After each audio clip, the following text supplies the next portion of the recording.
Hello everyone, this is Dr. Suganya, Department of Computer Science at Dr. S.N.S. Rajalakshmi College of Arts and Science. So in this video, I'm going to explain you about a very interesting concept called inheritance in Java. Let us now go inside the video.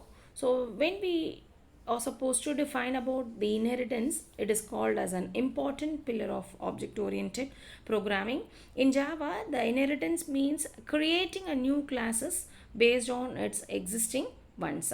When we create a new classes that are built upon existing classes, you have to inherit from the existing classes. You can reuse the methods and fields of the parent class. So when I tell you about an example, then it will be clearly understood.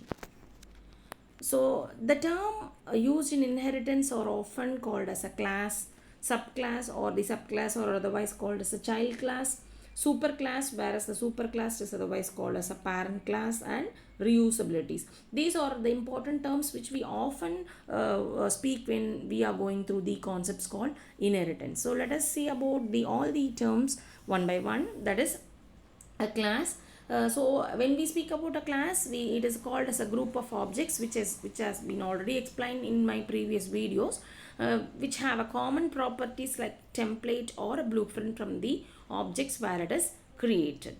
So when we speak about the child class, or it is otherwise called as a subclass, so the child class is supposed to inherit the other class, and it is also called as a derived class from or extended class, or it is otherwise called as a subclass. So we have so many different names for the subclasses.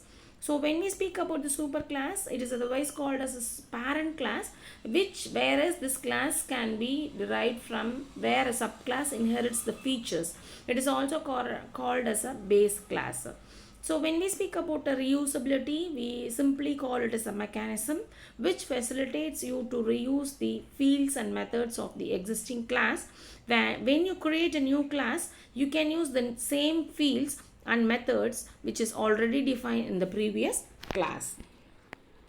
So we have types of inheritance, which has been broadly classified into 5 types, like single inheritance, multi-level, hierarchical, multiple, and hybrid inheritance. So let us see all these examples one by one. So now we are in the stage of a single inheritance, where so this is an example clearly shows about the single inheritance where A is the base class and B is the derived class, where single inheritance means a base class should have only one derived class. So A is one base class and B is another one derived class. So this is a clear pictorial representation of the multi-level inheritance, where in example it clearly shows about C there. So A, B and C, level 1, level 2 and level C. So it is also called as a chain of inheritance, where A is the base class. From A, the B is the derived class. So it has been acquired the properties of A. From B, the class C has been derived. So in different 3 levels, the classes has been derived. So B has the properties of A, C has the properties of B, also A. So next slide is about the hierarchical inheritance, where in example it was clearly shows that it has only one base class, that is A, whereas the single base class A has 3 derived class named B, C and D. So all these 3 derived class B, C and D acquires the property of A. All these 3 derived class shares the properties of A. That is, as in other words, if we want to say, means a single parent which have a 3 child with its own properties.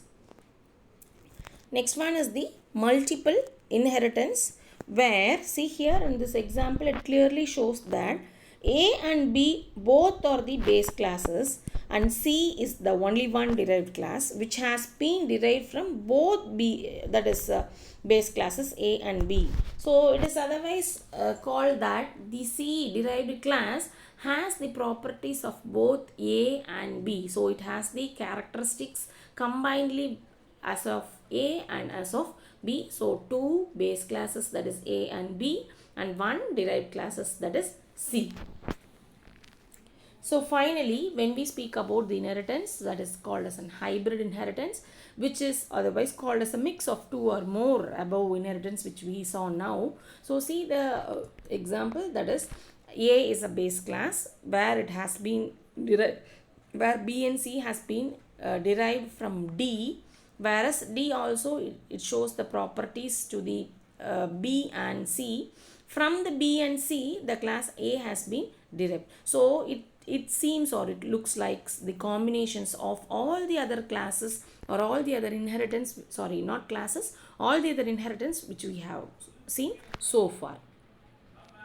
Hope you have all understand the concept of inheritance. So this is what an assessment questions which I frame for the students while I am undergoing the concepts of inheritance, and this is what the reference which I have referred for teaching the inheritance concepts to the students. Thank you.